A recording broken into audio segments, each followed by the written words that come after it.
안녕하세요. 오늘은 시퀀스 데이터를 다루는 인공지능의 기본기 RNN에 대해 알아보겠습니다. RNN은 자연어 처리와 시계열 분석의 핵심 기술입니다. 이 영상에서는 RNN의 기본 개념부터 순환 구조의 작동 원리, 그리고 파이토워치를 활용한 실전 구현까지 단계적으로 살펴보겠습니다. 초보자도 쉽게 따라올 수 있도록 친절하게 설명해 드릴게요. 오늘 다룰 내용은 총 8가지입니다. 첫째, RNN이 무엇인지 알아보고, 둘째, 순환 구조의 핵심 원리를 이해해 보겠습니다. 셋째, BPTT 역전파 알고리즘을 살펴보고, 넷째, 기울기 소실과 폭발 문제를 다룹니다. 다섯째와 여섯째에서는 RNN 아키텍처 패턴과 양방향 RNN을 배우고, 마지막으로 파이토워치 실전 구현과 임베딩에 대해 알아보겠습니다. RNN은 리커런트 뉴럴 네트워크의 약자로 시퀀스 데이터를 처리하기 위해 설계된 신경망입니다. 일반적인 신경망은 각 입력이 독립적이라고 가정하지만 RNN은 이전 시점의 정보를 기억하여 현재의 출력에 반영합니다. 예를 들어, 나는 사과를 좋아한다라는 문장에서 사과의 의미를 이해하려면 앞뒤 문맥을 알아야 합니다. RNN은 이런 문맥 이해에 탁월한 성능을 발휘합니다. 그렇다면 시퀀스 데이터란 무엇일까요? 시퀀스 데이터는 순서가 의미를 가지는 데이터를 말합니다. 대표적인 예로는 문장의 단어 순서, 주식 가격의 시간적 변화, 음성 파형의 연속성 등이 있습니다. 이런 데이터에서는 요소의 순서가 바뀌면 의미가 완전히 달라질 수 있습니다. RNN은 이러한 순서에 담긴 패턴과 맥락을 학습하는 데 특화되어 있습니다. RNN의 핵심은 바로 은닉 상태입니다. 은닉 상태는 RNN이 이전 정보를 기억하는 메모리 역할을 합니다. 수식으로 살펴보면 새로운 은닉 상태는 이전 은닉 상태의 가중치를 곱한 값과 현재 입력의 가중치를 곱한 값을 더한 뒤 하이퍼볼릭 탄젠트 함수로 변환하여 얻습니다. 이 텐 함수가 정보를 -1에서 1 사이의 값으로 비선형 변환하여 네트워크가 복잡한 패턴을 학습할 수 있게 해줍니다. 지금 화면에 보이는 코드는 간단한 RNN의 순방향 전파를 파이썬으로 구현한 것입니다. 먼저 입력 가중치와 은닉 가중치, 편향을 초기화합니다. 그 다음 시퀀스의 각 원소를 순회하면서 이전 은닉 상태와 현재 입력을 결합하여 새로운 은닉 상태를 계산합니다. 넘피의 텐 함수가 비선형 활성화 역할을 수행합니다. 이 반복문이 바로 RNN이 시간에 따라 정보를 전달하는 순환 구조를 구현한 것입니다. RNN을 이해하는 또 하나의 핵심은 시간축으로 펼치는 것입니다. RNN을 시간축으로 펼치면 여러 계층이 연결된 형태가 됩니다. 첫 번째 시점의 출력이 두 번째 시점의 입력에 영향을 주고 이것이 연속적으로 이어집니다. 중요한 점은 모든 시점에서 동일한 가중치를 사용한다는 것입니다. 이러한 가중치 공유가 RNN의 메모리 효율을 높이고 다양한 길이의 시퀀스를 처리할 수 있게 만듭니다. RNN을 학습시키려면 BPTT, 즉 역전파 시간 여행 알고리즘이 필요합니다.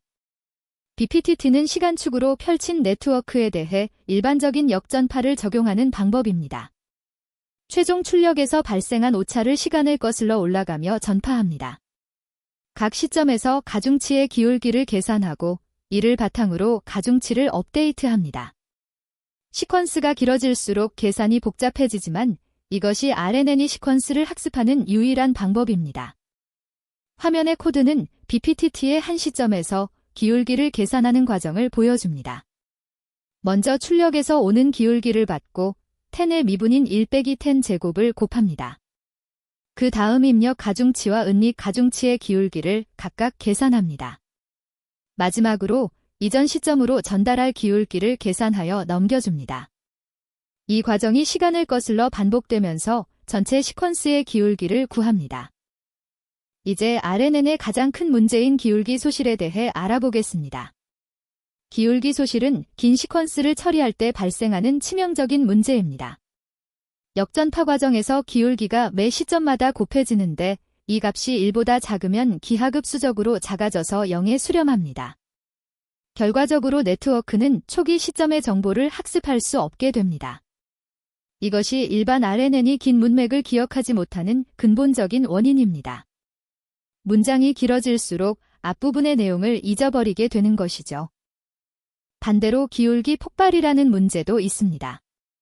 기울기가 1보다 큰 값이 계속 곱해지면 기하급수적으로 커집니다.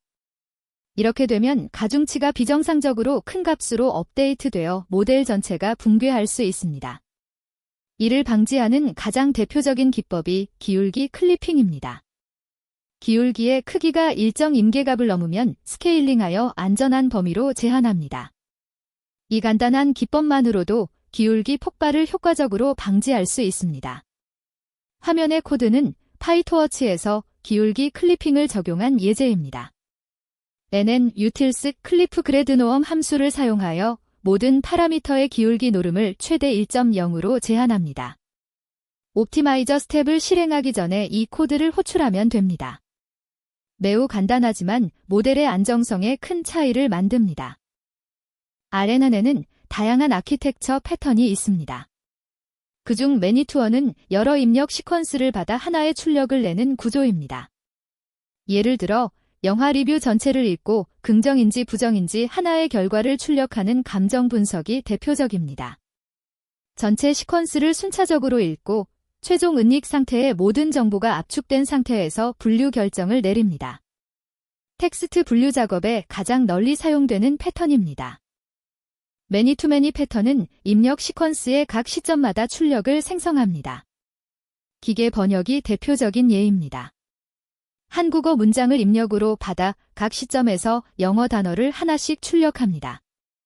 인코더 디코더 구조로 구현되는데 인코더가 입력 시퀀스를 읽고 맥락 벡터를 생성하고 디코더가 이를 바탕으로 출력 시퀀스를 생성합니다. 텍스트 생성, 음성 인식, 챗봇 등 시퀀스 변환 작업의 필수적인 구조입니다. 양방향 RNN은 정방향과 역방향 두 개의 RNN을 동시에 사용하는 구조입니다. 정방향 RNN은 과거의 단어들을 읽어 맥락을 파악하고 역방향 RNN은 미래의 단어들을 읽어 맥락을 파악합니다. 예를 들어 나는 사과를 좋아한다에서 사과가 과일인지 회사인지 판단하려면 앞뒤 문맥이 모두 필요합니다.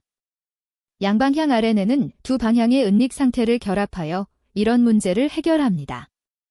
화면의 코드는 파이토워치로 양방향 RNN 분류기를 구현한 것입니다. nn RNN의 바이더렉션 true를 설정하면 양방향이 활성화됩니다. 양방향이므로 출력 차원이 2배가 되고 포워워드 메서드에서 정방향과 역방향의 마지막 은닉 상태를 토어치 캣으로 연결합니다.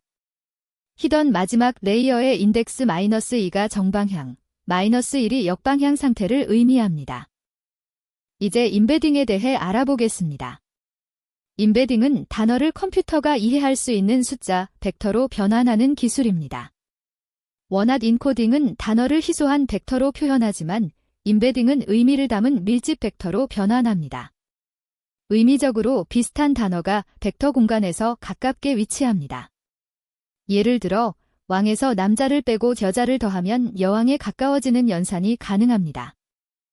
화면의 코드는 파이토워치의 nn 임베딩 계층 사용법을 보여줍니다.